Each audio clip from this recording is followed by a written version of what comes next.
দর্শক এই মুহূর্তে যেমনটি জানানোর চেষ্টা করছি আপনাদেরকে, রাজধানীর এই ঢাকা বিশ্ববিদ্যালয়ে যে টিএসসি এলাকা রয়েছে, টিএসসি এলাকায় আর্জেন্টাইন হেটার যারা রয়েছেন, অর্থাৎ অন্য দলের ফুটবল খেলোয়াড় যারা রয়েছেন, তাদের মধ্যে কিন্তু উন্মাদনা লক্ষ্য করা যাচ্ছে। বলে রাখতে চাই 67 মিনিটে সুইজারল্যান্ডের গোলে সমতায় ফিরল সুইজারল্যান্ড। 10 মিনিটের মাথায় মেসির অ্যাসিস্ট থেকে কিন্তু হেডারে গোল পায় ম্যাকঅ্যালিস্টার এবং প্রথমার্ধের খেলা শেষে 67 মিনিটে আবার কিন্তু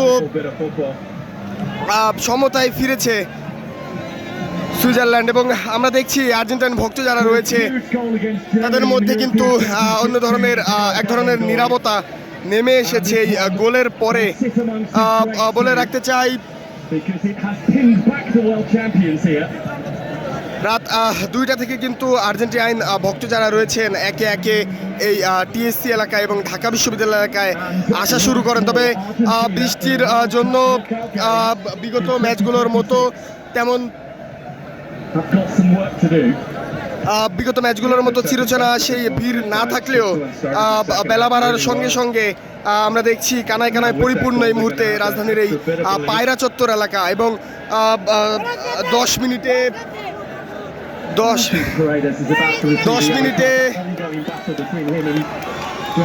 ম্যাকঅ্যালিস্টারের গোল থেকে লিড পায় আর্জেন্টিনা এবং প্রথমার্ধের খেলা শেষে 67 মিনিটে কিন্তু সমতায় ফেরে সুইজারল্যান্ড। হাড্ডাহাড্ডি লড়াই কিন্তু চলছে। আমরা দেখছি আর্জেন্টাইন ফুটবল খেলোয়াড় যারা রয়েছেন তারা কিন্তু সুযোগ পেলেই আক্রমণে যাচ্ছেন এবং সুইজারল্যান্ডের যে ডি বক্স রয়েছে, সুইজারল্যান্ডের ডি বক্সের ভিতরে প্রবেশ করছেন।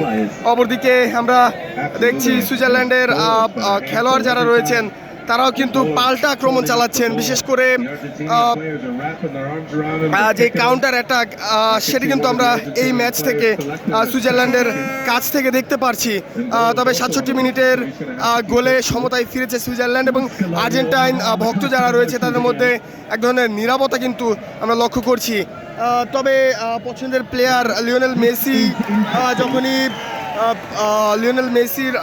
যখনই স্ক্রিনে দেখা যাচ্ছে বা লিওনেল মেসির পায়ে যখনই বল যাচ্ছে তখনই অন্য ধরনের উন্মাদনা কিন্তু আমরা দেখছি আর্জেন্টাইন ভক্ত যারা রয়েছেন তাদের মধ্যে।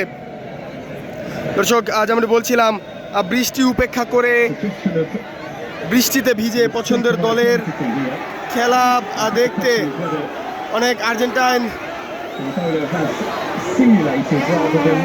ভক্তদের এই টিএসসি এলাকায় লক্ষ্য করা যাচ্ছে। এবং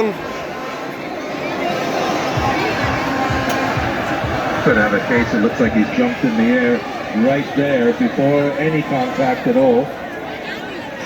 এবং এই মুহূর্তে পায়রা চত্বর এলাকা কিন্তু কানায় কানায় পরিপূর্ণ। তবে ম্যাচ শুরু হওয়ার পরেও আমরা দেখেছি হাতে গোনা গুটি কয়েক ভক্ত থাকলেও বেলা বাড়ার সঙ্গে সঙ্গে অনেকে কিন্তু আসছেন এবং বৃষ্টিতে ভিজেই তাদের পছন্দের দলের খেলা কিন্তু উপভোগ তারা করছেন। এই মুহূর্তে আরেকটি কথা যদি বলি, সুইজারল্যান্ডের একটি খেলোয়াড়কে ফাউল করা নিয়ে কিন্তু কার্ড দিয়েছিল রেফারি এবং ভিআর যাচাই করে সেটি কিন্তু বাতিল করা হয়েছে এবং সেই কার্ড বাতিলকে কেন্দ্র করেই কিন্তু উল্লাসে ফেটে পড়েছেন আর্জেন্টাইন সমর্থকেরা।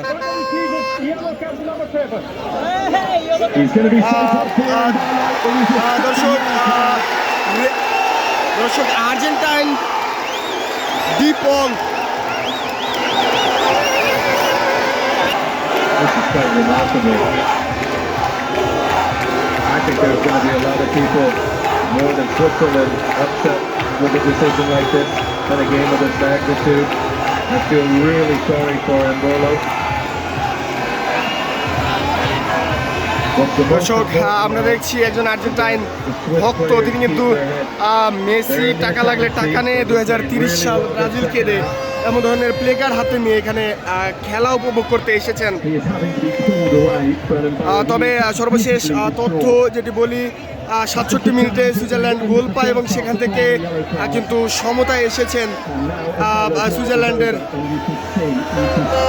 খেলোয়াড়রা এবং সুইজারল্যান্ডের একটি খেলোয়াড়কে কিন্তু লাল কার্ড দেখিয়েছেন রেফারি, সেটি আমরা দেখছি এবং সেই লাল কার্ডকে কেন্দ্র করে কিন্তু এই মুহূর্তে টিএসসির এই পায়রা চত্বরে ভুয়া ভুয়া স্লোগান দিতে দেখা যাচ্ছে আর্জেন্টাইন ভক্তদের। From the Swiss club.